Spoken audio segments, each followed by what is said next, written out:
film number 5, which was Rainbow Living by the Bristol Film and Video Society. Is there anybody here from...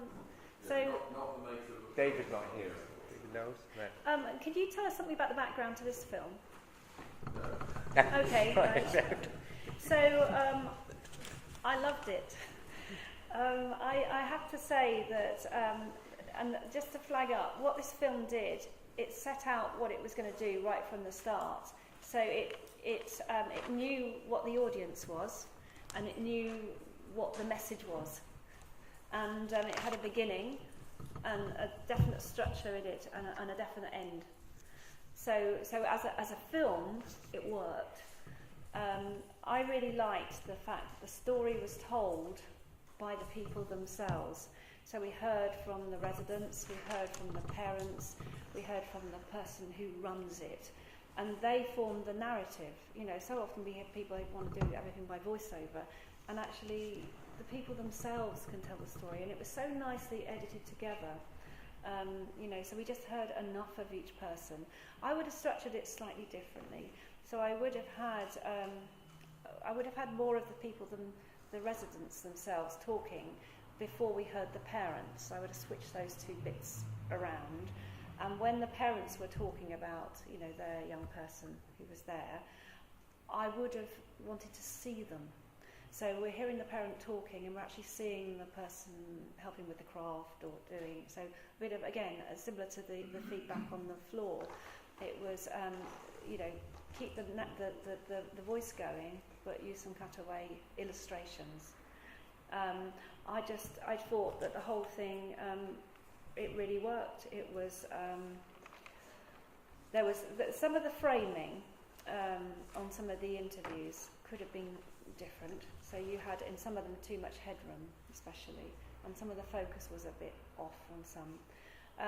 If you had used cutaways, so sometimes we were too long on the person speaking, and if you use cutaways, you can get away with the shot not being so good. If you stay on it too long, it matters more.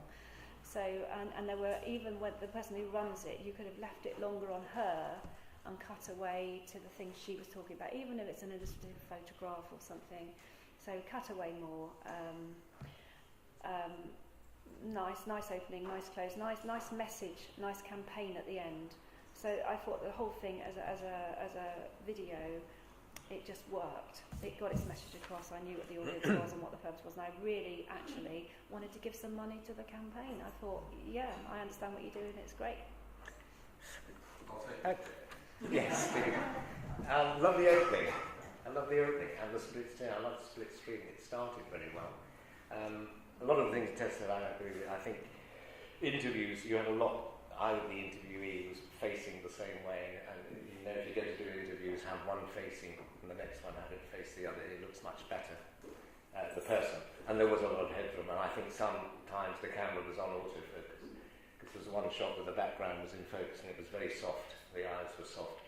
But it was a film, it really did what it said on the title, didn't it, what it said on the box. I think it was a really good film. The sound levels were a little uneven, that needed tightening up, but and also I don't quite know why they did the series of photographs at the end and not the actual people doing it. That could have been a montage surely of people using drills and saws and things, but they didn't. They used photographs, didn't they?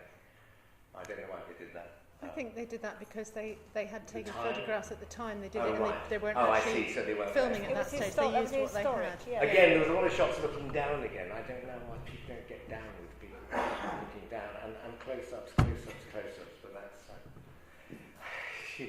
and frame the shot. If you're doing an interview, let's see. We don't need to see the table behind or the bookcase. Let's see the person and hear what they're saying. And Tessa makes a good point of cutting away from them. Let's see what they're talking about. But a very good film, very good. Sorry.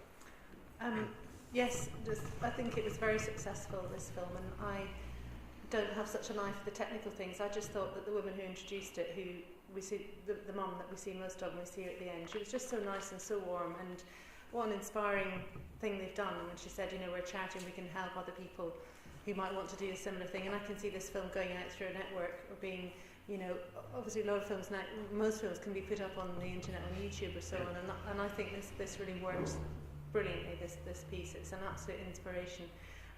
really, heartwarming. And I think the way it developed structurally was very good. We saw more and more once the house was built, and we saw through photographs how all the families had joined together to make it. And then we saw the raft of activities that the young people are doing, artwork and with the animals, and then that lovely shot with those two girls, one showing the other one a magazine. You see they're socialising. So it has worked. It's been a real success, this place. So I think that they captured the real personality, people involved, with that wonderful lady who was our sort of anchor. I thought it was inspirational, great message. And then they put the graphics at the end, their email address, so you knew who to contact and so on. So, I mean, and going back to your question, who's your audience, why was the film made? I think it's clear in this case why they've done this, and there may be a professional team involved, I don't know, but we were impressed. And just to say that I loved the sequence in it with the hydrotherapy in the pool. I thought that was so sensitively filmed. And in terms of Alan's feedback on close-ups, there were some that worked really well. The planting of the seeds, that image really stays in my mind. Yeah. So it's more of that is what I'd say. But again, so again, really well done, really well done.